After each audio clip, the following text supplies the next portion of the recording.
Ladies and gentlemen, massive win last night. The Buffalo Bills advanced to 6-2 after defeating the Kansas City Chiefs 28-21.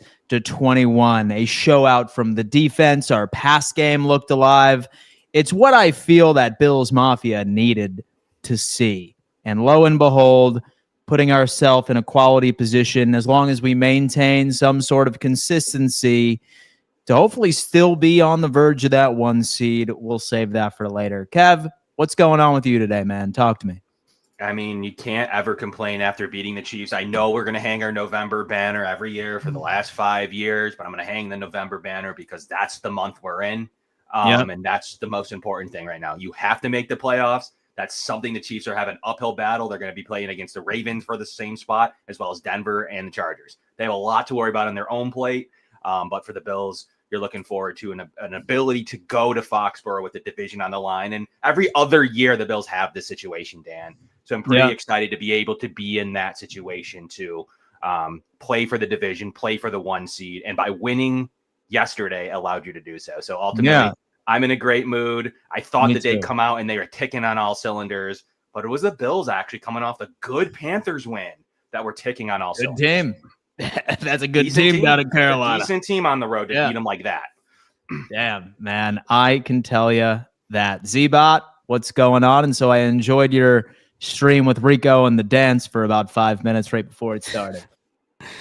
Plenty to dance about after that game, Dan.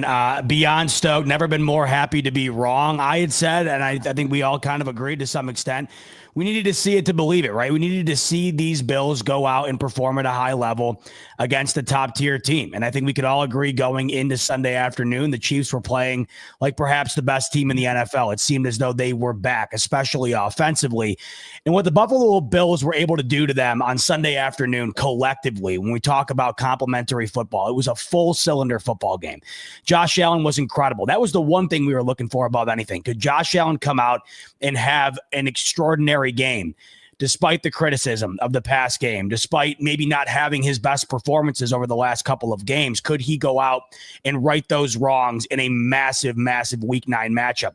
He did that. But on top of that, we also got all of the other things that we've seen improvement from, continuous improvement from, to now have you think, wow, are these Bills really making a stride each and every week here towards becoming an elite, fully rounded football team? You got 15 quarterback hits on Patrick Mahomes. You had pressure on him all game long, pressure to the extent in which they've really never seen before. That resulted in Patrick Mahomes having one of his worst statistical outings of his career. That was the worst completion percentage he's ever had. Meanwhile, Josh Allen has the greatest completion percentage a Buffalo Bill quarterback has ever had. The defense was extraordinary. James Cook, once again, fellas, James Cook right now averaging just shy of 110. If he keeps this pace up, he's going to get 1,800 plus yards. That'd be good for the second best season in franchise history behind, of course, O.J. Simpson. I mean, we have a laundry list of stout running backs for these Buffalo Bills throughout time, and James Cook's putting together one of the best seasons we've seen. So it's him, it's Josh Allen, an extraordinary game, probably his best of the season. Dalton Kincaid has become everything we were hoping he'd become. Despite not playing the bulk share of the offensive snaps, he is by far the biggest X factor in this passing game and has been. And then what this defense has done since the halftime mark of the Falcons game has been night and day. I still can't get over it. That was a collective performance all around from top to bottom. It resulted in a phenomenal win. And then you guys nailed it. I mean, this was so big. It was beyond just beating the Chiefs. The Chiefs are now 5-4 at the halfway mark of the season. That's unprecedented. And with the Bills being in the spot that they're in right now on the outside looking in of New England, they have Tampa Bay on the road this upcoming week. The Bills are an 8.5-point favorite against Miami. All of a sudden, you're right back to the top of this thing. You had to have that win, not only to build confidence, of course, but to remain alive in a very tight race for the 1 seed, remain alive to win this division. Massive W and a massive loss for Kansas City, an extraordinary outing for the Buffalo Bills. A massive loss indeed, which is exactly why it missed me with the whole Kansas City was holding back for the playoffs. They were in third place in their division. Yeah. They needed to win that one. They have the Chargers in second place who have the tiebreaker, the Denver Broncos who are 7-2. They needed that game. So whether or not that Buffalo is just a significantly better team than they are, or they just came out there sleeping, miss me with the whole that they were saving it for the playoffs. This game meant a lot more to them, as well as the Buffalo Bills, as it has in previous years. Yes. Jake, what's going on, my friend? Back home, you know? And so I'm sure you're smiling all the way back, man. Talk to me. What's up? Yeah, man, it's always a good time when the Buffalo Bills defeat the Kansas City Chiefs. Obviously, it'd be nice to do it in the playoffs, but let's just forget about that. Put that rearview mirror, focus, live in the moment, because what the Buffalo Bills just did yesterday, it was impeccable. Great performance from the Buffalo Bills, complimentary football, offense firing on all cylinders, and the defense coming up with some big-time plays in some big-time moments. You see Max Hairston stepping up with an interception towards the end of the game, and big-time moment. So you love to see those contributions from everyone up and down your entire lineup. And this Buffalo Bills team, just a few weeks ago, we were talking about a team that was coming off back-to-back losses heading into the bye week. And then they go out in Carolina. They defeat the Andy Dalton-led Carolina Panthers. We hear, okay, whatever, they beat the Panthers with Andy Dalton. But what they do here, they go up against a Kansas City Chiefs team that is just as desperate as the Buffalo Bills, playing from behind within their own division. So they had a lot to prove out there yesterday, and it was a big-time win. Big dubs for the Buffalo Bills. And that atmosphere yesterday at Highmark Stadium, it was a wild crowd. Like this is like playoff atmosphere anytime the Bills and Chiefs go up head-to-head.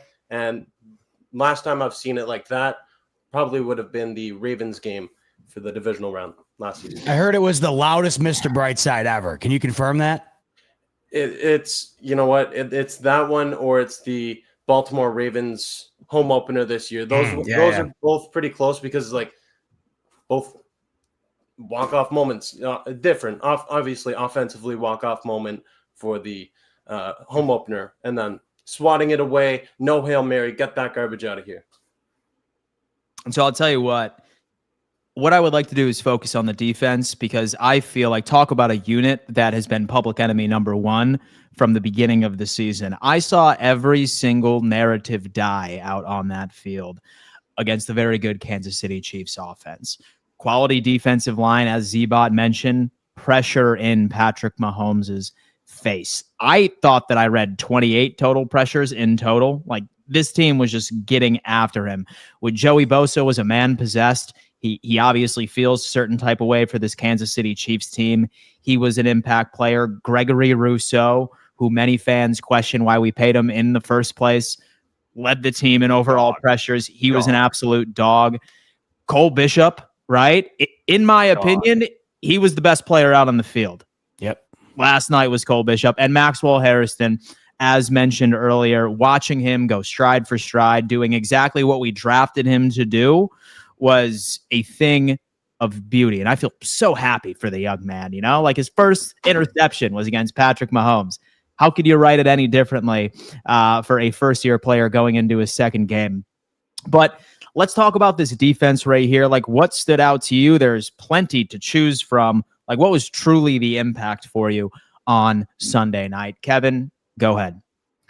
I mean, there's a couple of impacts you can point to. I mean, how well the defense disguise coverage is insane. Like, put on the film, watch it back. The pressure rate, 54%. The hits on Mahomes. The way that they were able to cover and disguise, whether they were in a cover 3, a cover 6, man coverage. The way they spied, and he's not going to make friends with me because, we don't get along too well. But Dorian Williams played a really great game.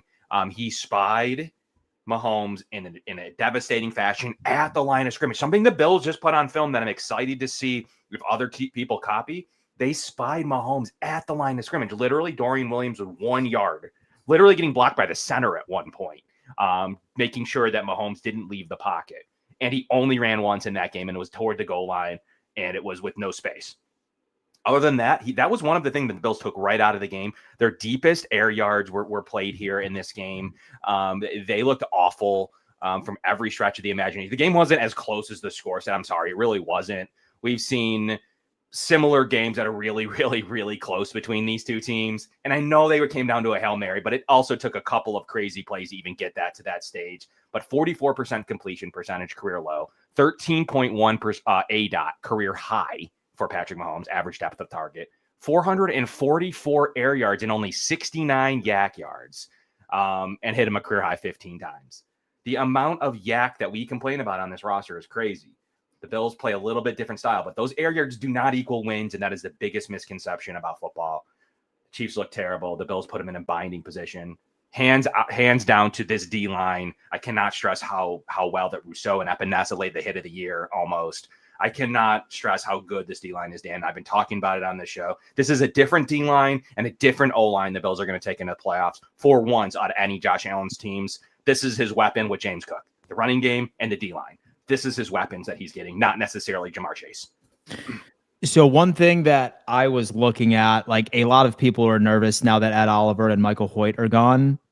And what I've been trying to tell people is that, like, look, like Ed Oliver and Michael Hoyt have only played 2 games apiece, give or take. Exactly. And this defensive line still was top 3 in pressure percentage. I think Hoyt and Oliver would have made this defensive line elite and perhaps the best in the NFL. But even without them, I still have it as a great upper echelon defensive line. And that speaks volumes to what we have been used to in the Sean McDermott and the Brandon Beane era. So while we will miss those 2, I still feel like we're in a very good position. Let's just hope Daquan Jones can finally get back against Miami next week. We have TJ Sanders off of the IR the following, and then hopefully we're all good. And maybe even Beane ends up finding a way of bringing in a bargain bin defensive tackle that can make some noise for us too. Who knows? Z-Bot, thoughts on the defense, man? Who stood out to you last night? Off the charts. It was absolutely extraordinary. In a game where Josh Allen sets the franchise record for completion percentage, James Cook has another 100-yard day, and Dalton Kincaid has a 100-yard day. It was overshadowed by what this defense was able to do. It was an off-the-charts extraordinary performance. The most pressures they've ever gotten on Patrick Mahomes. They've played 10 games. It's by far the most they've ever gotten to him. Mahomes dropped back 38 times. They got home on 20 of them. They got near him on 20 of those dropbacks, more than 50%. It was an unbelievable outing in their ability to not only get after Mahomes, but consistently do so. And the amount of guys who did it, it's a bummer, beyond a bummer, that the Bills are losing Michael Hoyt, because he was extraordinary in this game. He was extraordinary in the Panthers game. But you guys mentioned it. It's also a bummer to not have Oliver. But it's not just those 2 that were the bulk share of the success that this Bills defense has been having up front. Joey Bosa has been extraordinary. I mean, Joey Bosa has been unbelievable.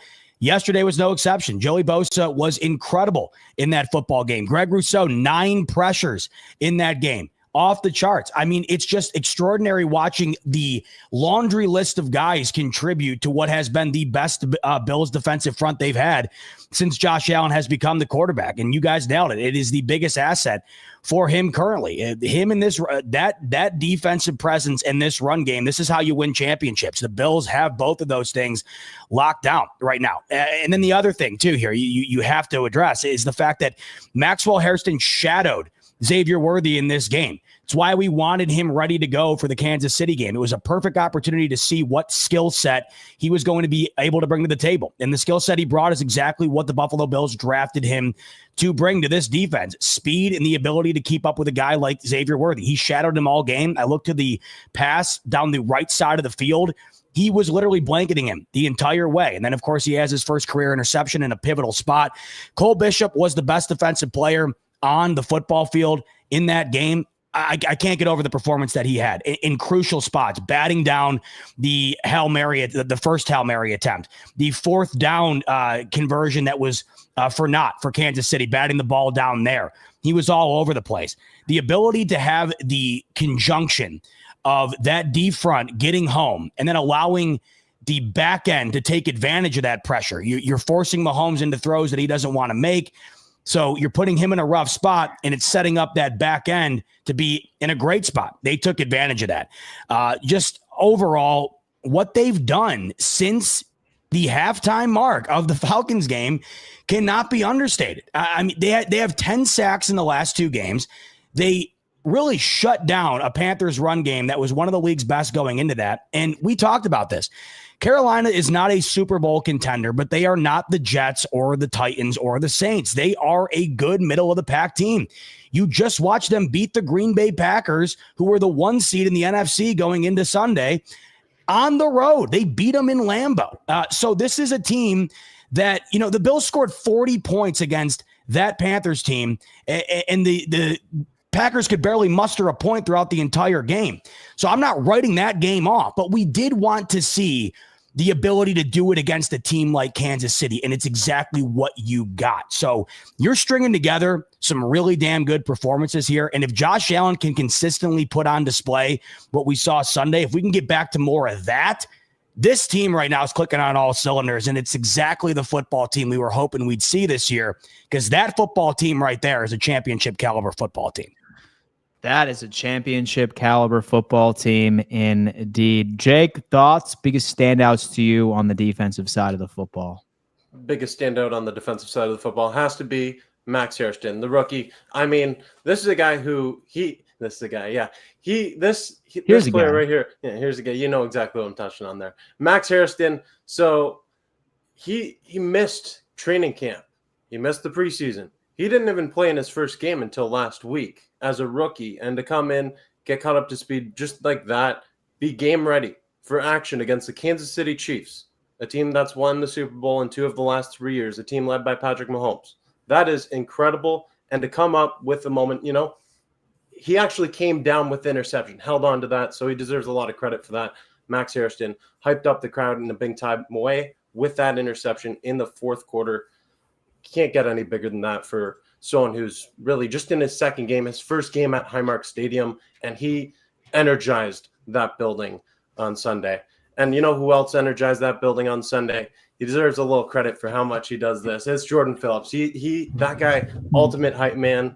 Love seeing it out there. But Max Hairston, definite standout player for this game in Week 9.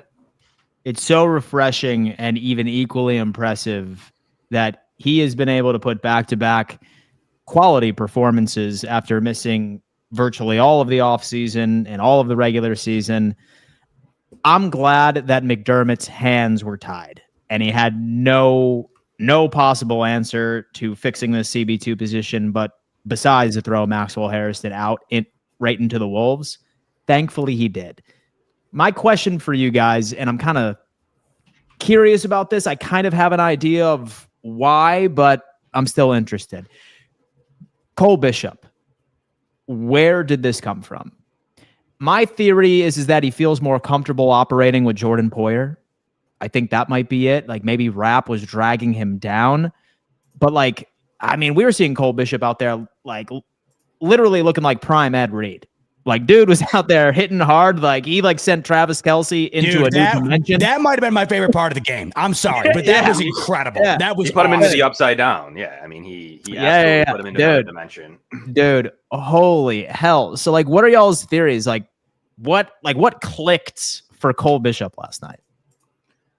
Go ahead. Wow. I think if you look at it, Z-Bot, I think he mentioned it best where he said that was one of the best moments of the game in terms of what actually happened on the field.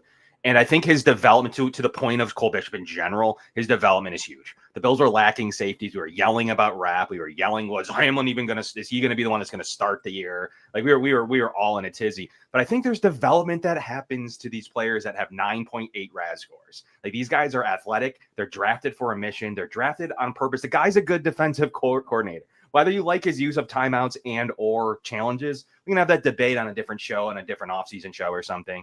They know how to develop defensive players. They really do. Okay. They miss players. Boogie Basham was a miss.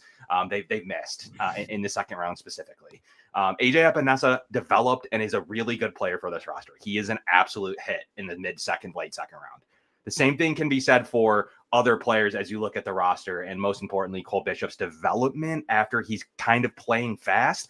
Your speed catches up to the mental side, and the mental side to me has caught up to his athleticism. So what has happened is you're starting to see that transpire. He was running the route for Travis Kelce. He film studied and knew everything that was going on in this game. He's an absolute weapon for the Bills, guys. And he's going to be one of those guys that's on a second round pick that we're going to build our roster around between Cole Bishop and Maxwell Hairston. And lastly, I am so glad they listened to us by us bullying them into activating Maxwell Hairston last week for the Carolina game for this exact reason. They did have the cojones to play Maxwell Hairston against Xavier Worthy, and they were rewarded for making a decision on taking a great draft pick, because a lot of this draft this year, guys, has not been great. Literally look at the production across the board on a lot of draft picks. The Bills have hit on some picks so far. So we'll see how this all materializes, especially as Sanders. And now it's time for Landon Jackson. But I just want to say one last thing. Let's stop using PFF grade for something that it's not. Especially defensively, it's not telling of a player's production. And like, we're writing players off because of their fake Madden score. So remember, Cole Bishop is a dominant player for this Bills defense. And if he has a performance like that with 4 passes defense, the Bills are going to win the majority of games they play. So you have anything to add there, Z or Jake? Well, I think that the player addition is certainly something that has to be noted with this, right? How often do they bring in a veteran guy and you say, well, the reason they're bringing him in is for that veteran presence? How often do you really see it show itself? I think maybe you're seeing that right now. So you take the combination of adding Jordan Poyer and then the combination of McDermott taking over the bulk share of the defensive play calling, and this seems like a match made in heaven for Cole Bishop. Obviously, we need to see more consistency. This is one great outing. We got to see these be stringed off. This needs to become the norm, right? But what better setting could you have than in this game, a playoff atmosphere against your arch rival and one of the best to ever play the game? I mean, he was top notch, as good as you can possibly get against one of the best teams to ever play the game. So if you were ever going to have an outing like that, that would have been the setting. And now it just makes you wonder, right? You're going up against like Tua this upcoming week. Can we string that together again this upcoming week at an opportunity where you think it should be allotted, the ability to maximize on that? But now you're looking at a positional group where there seemed to be some concern with Poyer's veteran presence, Jordan Hancock in the fold, Cole Bishop. You're starting to feel good about it now. And then especially with Maxwell Hairston, you're feeling confident in his ability. You pair that with the D-line. Things are really starting to snowball in a good way right now for the Bills defense. Of course, we have apprehension here because we've seen this in the past where things get clicking, then you get to the postseason. But right now, there is no reason to not be optimistic. And Cole Bishop, of course, is one major piece to that optimism.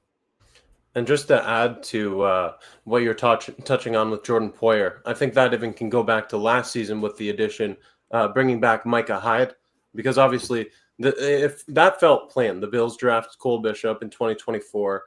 Micah Hyde didn't commit to any retirement, comes back, and this just feels like a process that's been developing here. The development of Cole Bishop, it's really been assisted with veteran presences such as Micah Hyde and Jordan Poyer. So I think that's great stuff from the Bills. Man, you know what?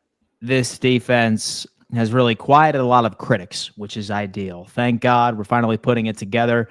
And I really hope that Sean McDermott does not let go of these defensive play calling responsibilities for the remainder of the season. We can give Babich another try next year if he so insists, but cannot question the difference in overall play calling here. Folks, we need to give a giant shout out to our good friends over at Picasso's Pizza. Folks, Picasso's Pizza, number one pizza in Western New York, 4 great locations. And if you are not in Western New York, have no fear because they are delivering nationwide. Simply go to their website, picassospizza.net, and hit this nationwide button. Simply type in your address, select what you would like, and they will mail it directly to you. It works great for gifts and also a little taste of nostalgia. Shout out to Picasso's for being a proud partner of this channel. Let's talk about the offense because, again, I think that this was also a narrative buster type performance. Downfield passing game. I mean, we had Josh Allen out there connecting on 20-yard passes downfield, 30-yard passes downfield. I have a theory that I really think we often say, hey, you know what? Like, this team needs a playmaker that can open everybody else up. I think that guy's Dalton Kincaid. I really think that he is that dude.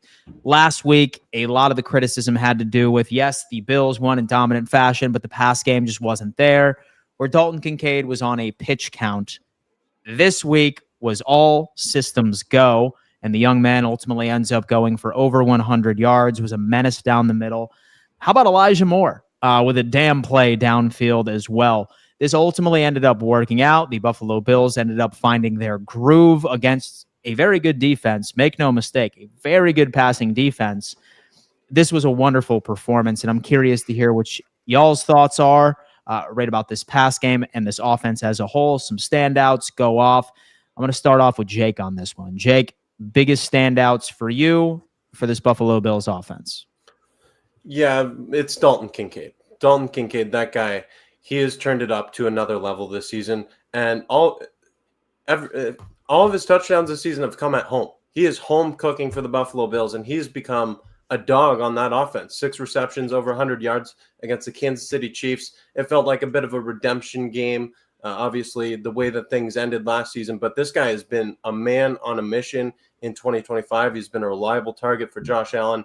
And this guy is he's turning up to another level, becoming everything that the Bills envisioned him when they drafted him. So at just 26 years old, trajectory continuing to rise. And if you have a tight end that can just impact an offense like that, this offense will be just fine. So I'll tell you what. So I think we need to give some love to James Cook as well. Like, dude ended up again going for well over 100 against the Kansas City Chiefs defense that hasn't let up a 100-yard rusher in God knows how long. I'm pretty sure I read 27 games straight where they didn't let a rusher go. Like, his speed, his vision, his contact balance truly is that guy. And you know what? I'm glad that the front office didn't listen to myself, fan base or whatnot, that said, oh yeah, Ray Davis could do it. Oh man, he's a dog, man. Shout out to James Cook. Thankfully, we have this weapon. He's that guy that we can now add into the equation where it doesn't just need to be Josh to save us. We could always rely on this run game, which is dynamic all season long. Z-Bot, thoughts, man, standouts on the offense? Talk to me. I mean, what didn't stand out? You have a game where you have Josh Allen just shy of 300 all-purpose, 3 touchdowns. You have James Cook over 100 yards. You have a receiver over 100 yards. More often than not, you're going to win football games when you have those type of statistics. This was as well-rounded of an offensive outing as this team has had. The highlight to me, though, is it felt as though all of the negatives that were seemingly standing out in Josh Allen's game as of late were somehow all corrected in one afternoon. We had talked about Josh Allen bailing out of the pocket a little too early and a little too frequently. He stayed in the pocket far more than he has been as of late. He trusted his offensive line and he trusted the route development in that football game, and it paid off in a multitude of different ways. There was a pass to Khalil Shakir across the middle where if Allen were to have bailed out of the pocket, it wouldn't have been an easy dump off for a 15, 20-yard gain. The deep routes to Kincaid and Elijah Moore, Allen staying in the pocket, allowing those things to develop. The accuracy was on point. The ability to stay in the pocket, on point. Allowing the routes to develop and allowing himself to not get rid of the ball instantaneously just for the sake of getting rid of the ball. That was on point. It really felt like all of the wrongs were corrected from Josh Allen in this football game. And that's massive. And we talked about this. You know, we pointed out the flaws in what has been occurring in the past game, but we said if there's one area that the Bills need to correct in order to be a championship contender, you would hope it would be this area because it's the one area you trust the most to be able to be corrected. You have the MVP and one of the all-time greats at the position. You are trusting in their ability to figure it out around him. You saw it on Sunday afternoon against the stout pass defense. I mean, you really did. They incorporated a variety of different types of passes that we haven't seen as of late. Yes, they did have a bulk share of screens. I don't think those are going anywhere. I mean, this is just what this team does routinely. Yeah, but Allen's ability and willingness to push the ball down the field was on display. I felt like, within the last couple of games here, there was an apprehension in but slinging the ball down the field. I'm not saying to force it, but it did feel like there was some stuff there that Allen was neglecting because this game, this offense has been predicated around short yardage and kind of keeping the ball around the line of scrimmage, running it, and then dinking and dunking, moving the chains. But there has been stuff down the field. Allen allowed himself to take those shots, and we saw it to Knox, to Kincaid multiple times, to Elijah Moore. So I loved what I saw from Josh Allen in this one. It's easy to look at the stats and take that away as a conclusion, right, that Allen had a great game. But if you watch the games prior to this and then watch this one, it felt like all of the mechanical things were solved in this outing. If Allen can continue playing like that, as we've mentioned, the consistency here has been it has been completely noticed in terms of the run game and the offensive line. Each and every week that has shown up. If Allen can now add to that, staying in the pocket, being accurate, willing to go down the field, this offense is as good as it gets in football. And then you pair that with what the defense is doing, fellas, this team quickly becomes one of the best teams in the NFL, quickly becomes a team that is built to be a championship contender. Defense, a run game, an elite quarterback, that's what it takes. The Bills are showing you they got that right now. So I have a question for Kevin, and then once he's done, I'll have Z-Bot and Jake ask. I'm not particularly sure if I buy into the fact that like we were saving some of those things for this game, for the Kansas City Chiefs.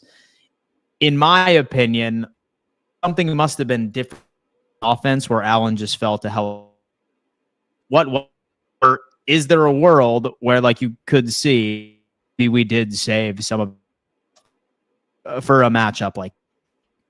I think Dan's in the shadow realm for me. But the Chiefs ops are on him. They don't want this getting out. Yeah, I got the gist of his question. Yeah.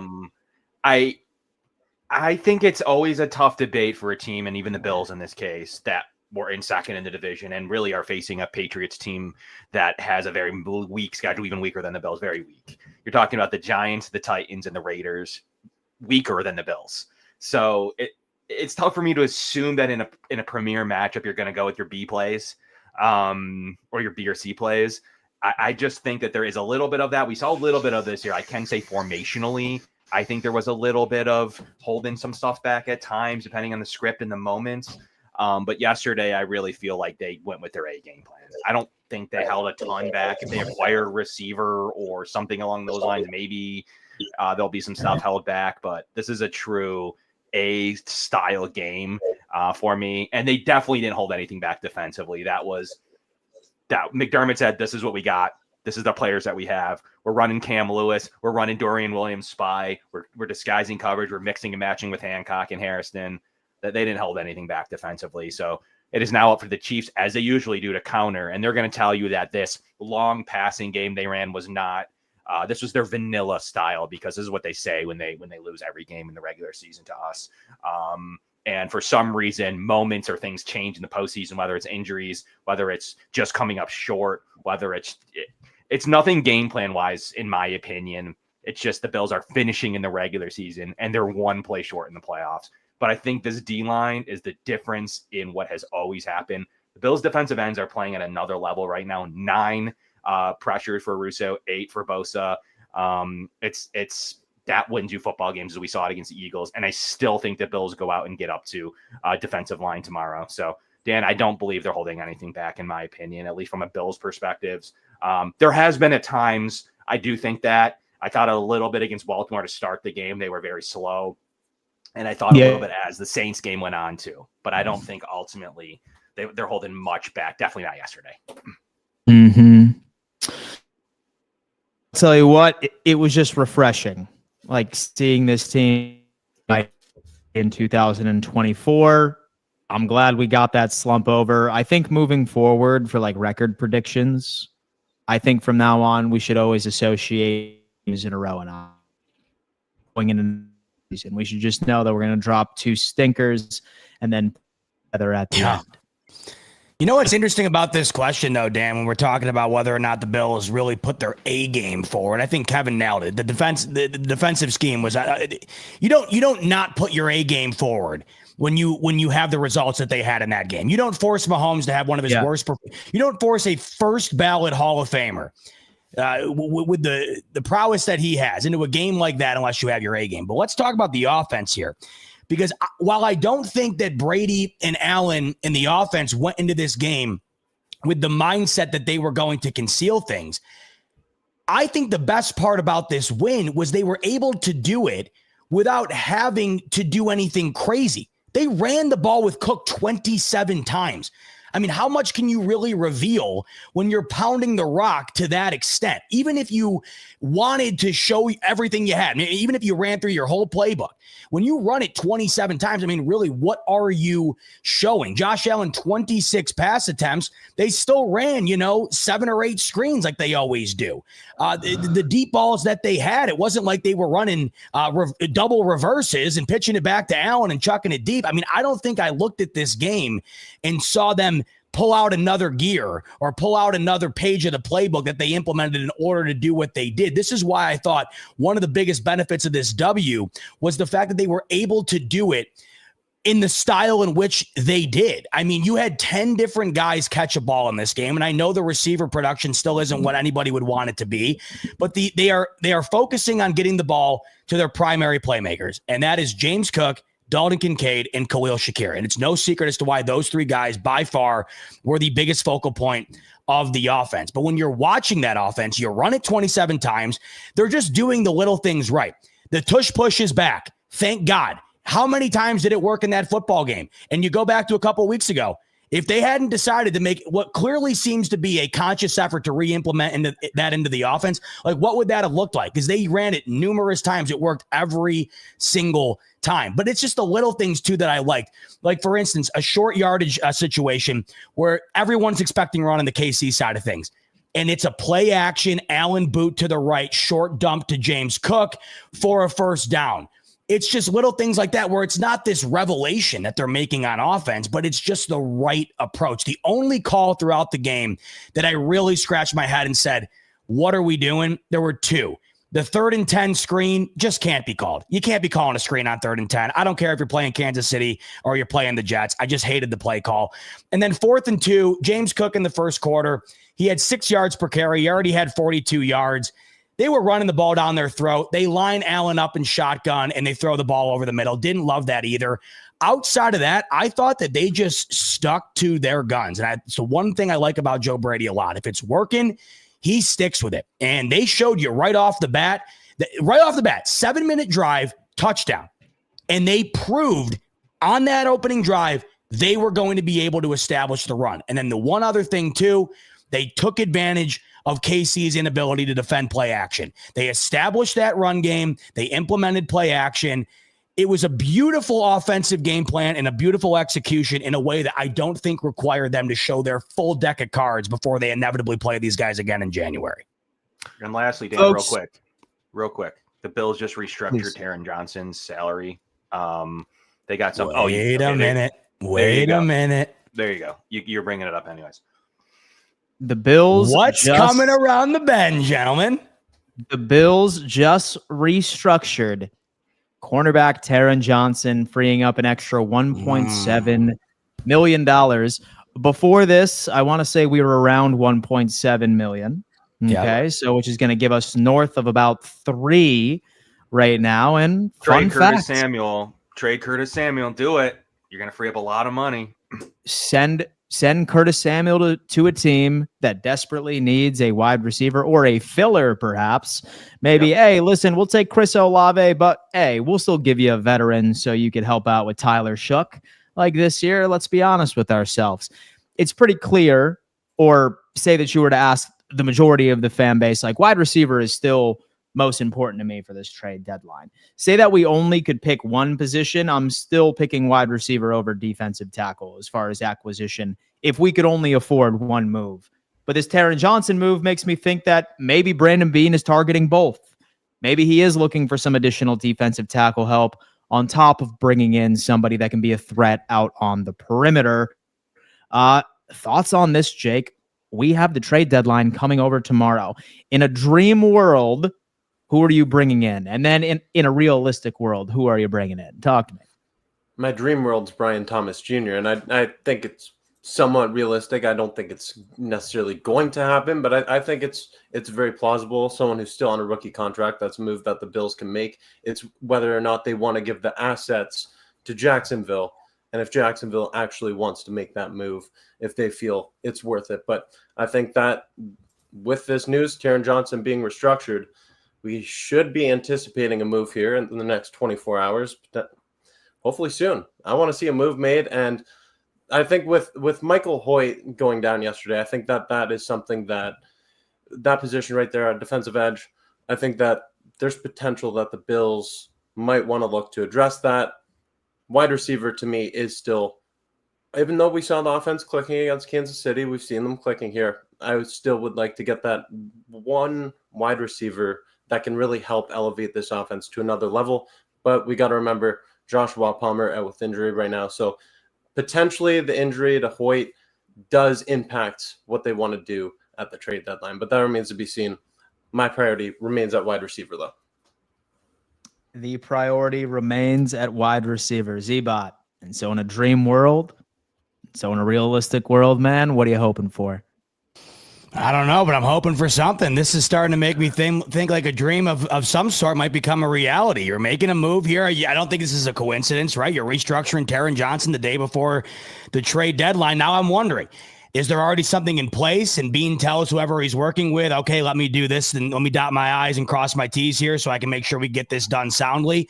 What is that? I do know on some of the prediction market sites, Brian Thomas Jr., the favorite the favorite outcome in terms of the odds is that he doesn't get traded, but just under that is that he goes to the Buffalo Bills.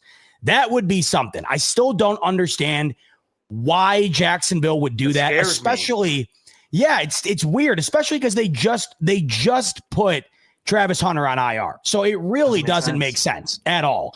But man, that would be something. One of the receivers from New Orleans, we already know from Diana Rossini's reporting that Bean was in on Chris Olave. They shut him down. They had made it seem like they're going to extend him. We'll see what ends up happening there. But we already know that Bean has inquired on a wide receiver, and that's where I think that they go. You beat Kansas City with 10 different receivers, but outside of Khalil Shakir, there wasn't another receiver that had an impact on that game. I think Bean looks at that and says, look, we're winning without getting these guys the football. What's this going to look like if we do get a guy in that opens things up even further? That's where I look. And then also with that Oliver, now Hoyt gone in back-to-back weeks, I do think that Bean probably is making some phone calls on the defensive line. I think we would have had a different answer maybe a week or two ago. I think that changes now, especially with Hoyt being done for the year. So I think that there's phone calls being made there. It was rumored that Brandon Bean made a significant inquiry on Trey Hendrickson before the Bengals re-signed him. I don't know if the Bengals are going to be looking to trade him. That loss that they had yesterday was one of the most unbelievable losses I've ever seen. They now have back-to-back weeks where they've scored 38 and 42 points and lost both games. So maybe they're looking to completely reshuffle their deck. That would be nuts. But these are, of course, major, major moves. But I've been on record saying I'm not going to be satisfied with the Bills making a move at the trade deadline just for the sake of checking a box and saying they made a move.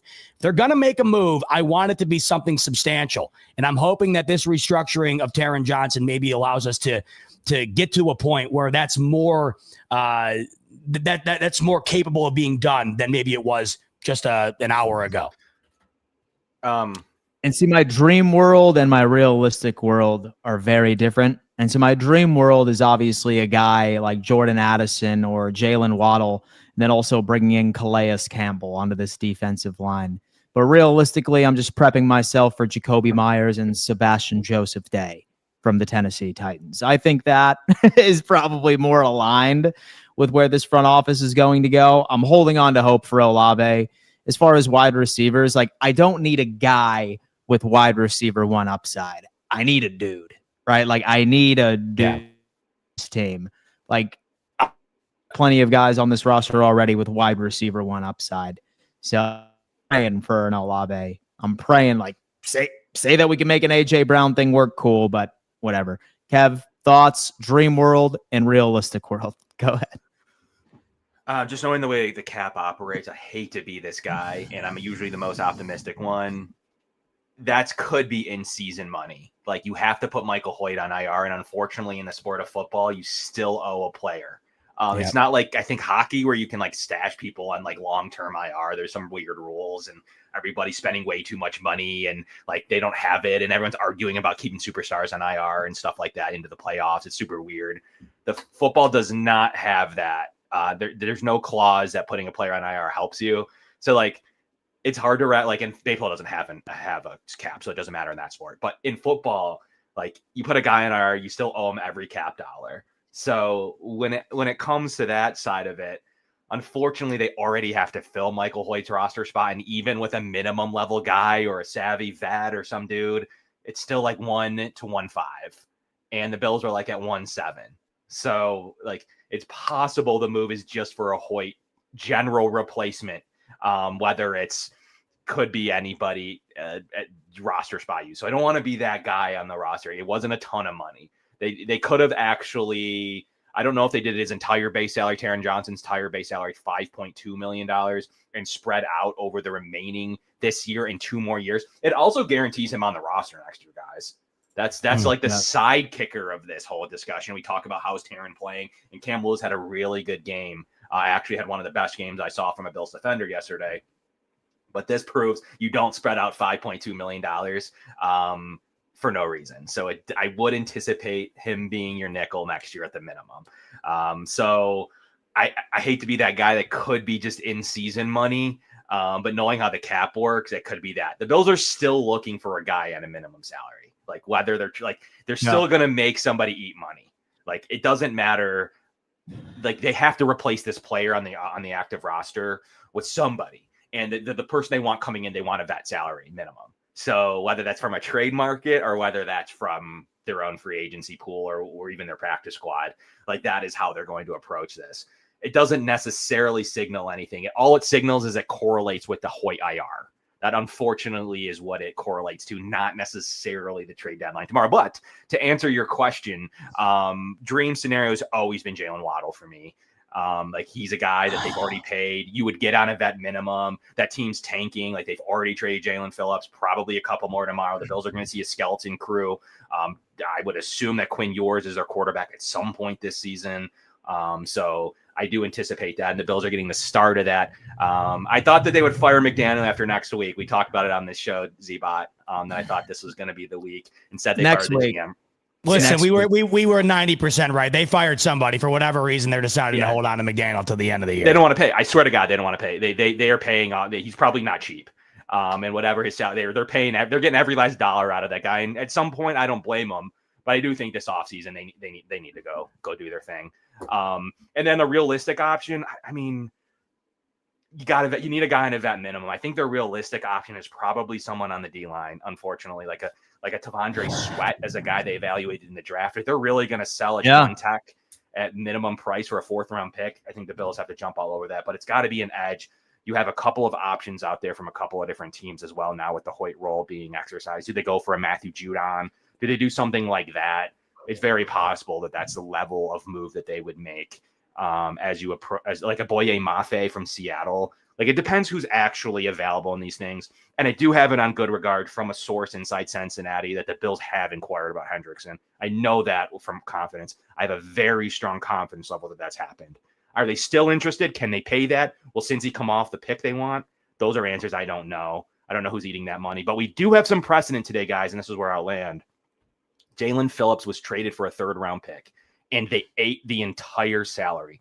That is what teams are going to be asking for tomorrow, period. They're going to say, look at Phillips. This is what we're going to give you. Probably a day 2 pick, and you need to eat the salary to get that day 2 pick. You're not getting a day 1 pick for an expiring contract, and you got to eat the money because you've already agreed to pay it. Those are the precedent that was just set by Jalen Phillips. I think the Bills won against Mahomes yesterday from their D-line. They'll want to add to the D-line, losing Michael Hoyt and Ed Oliver. Thank you, Howie Rowe, for setting the precedent for the upcoming trade deadline. Sure, we get it done. My loins, I have receiver comes in. I don't know who wide receiver comes on in. Well, chat, that's going to have to do it. 191 of you are watching right now. That's awesome. That is a record for the Bills Roundtable right now. We appreciate you guys tuning in. I can almost guarantee you 75% of you are not subscribed right now. Help us get to 1,000. All right. We are so damn close to 1,000. I think we're at about 840 subscribers. Help us out. Just go ahead and hit that subscribe button. Turn on bell notifications. Live Monday through Thursday. We are going to be previewing the Miami Dolphins this coming Sunday on Thursday. You everything you need to know, and obviously unpacking if anything happens at the trade deadline tomorrow on the show. Jake, to the audience before we let them go. It was great to get a win at home against the Kansas City Chiefs. The Kansas City Chiefs are a team that the Bills have played twice a year for quite a few years in a row here now, kind of becoming like a division rival, just one that we only see in the playoffs the second time. Now we go against an actual division rival, and that actual division rival plays in our second home, Hard Rock Stadium, because we're going to take that stadium over. I'll be on the road down there taking over with fans of Buffalo, so make sure to wait and see what happens in Miami. It's going to be electric. Bills Mafia, let's squish the fish on Sunday. Enjoy the victory. Victory Monday. Close it out with a bang. Enjoy the week, and we'll see you soon. Go Bills. It's what you got, Z-Bot. Yeah, I mean, nothing better than a W, really nothing better than a Chiefs W. This is now the 5th consecutive regular season W over these Chiefs, and this one was a bit more pivotal, I think, than the ones in the past. Massive W for the Bills, and they showcased a lot of great in this football game. So yeah, enjoy this one. Miami around the corner. They seem to be clearing house, right? They're moving players. They fire their GM. Bills are nearly a double-digit favorite. You have the Patriots going up against the Tampa Bay Bucks team, getting healthy off a bye. Hopefully the Bills atop of the AFC East yet again at the end of this upcoming weekend. But in the meantime, enjoy this W because that was a big one. Loved what I saw from the Buffalo Bills in Week 9. As did we. Kev, what do you got, man? Excited to go down to Bills Rock Stadium this weekend. It's going to be, the further birthplace of Josh Allen. I we will talk about this on Thursday. I just don't want any type of real true trap game now. We're into trap territory officially. Like they need to make sure, like with Tampa on the fold, and they got to make sure they get business done, especially for a team tanking without a new GM. Like players don't even know if they're going to be on the roster tomorrow. Like you can't lose that one. We'll get into that on Thursday, but I'll be breaking on all analytics on the site on my X page for anything that I find useful for the public. But a lot of good numbers to come out of this game, guys, and a lot of good things as Z-Bot mentioned, double-digit favorites on next weekend. So let's make sure they get it done and they're not too high off of the Chiefs win and thinking about the 1 seed because the Dolphins are going to get somebody and hopefully it's the Patriots. Ladies and gentlemen, thank you so much for tuning in to another edition of the Bills Roundtable. Hit that thumbs up sign for us, subscribe, and stay tuned for Thursday as we preview the Miami Dolphins matchup. Peace.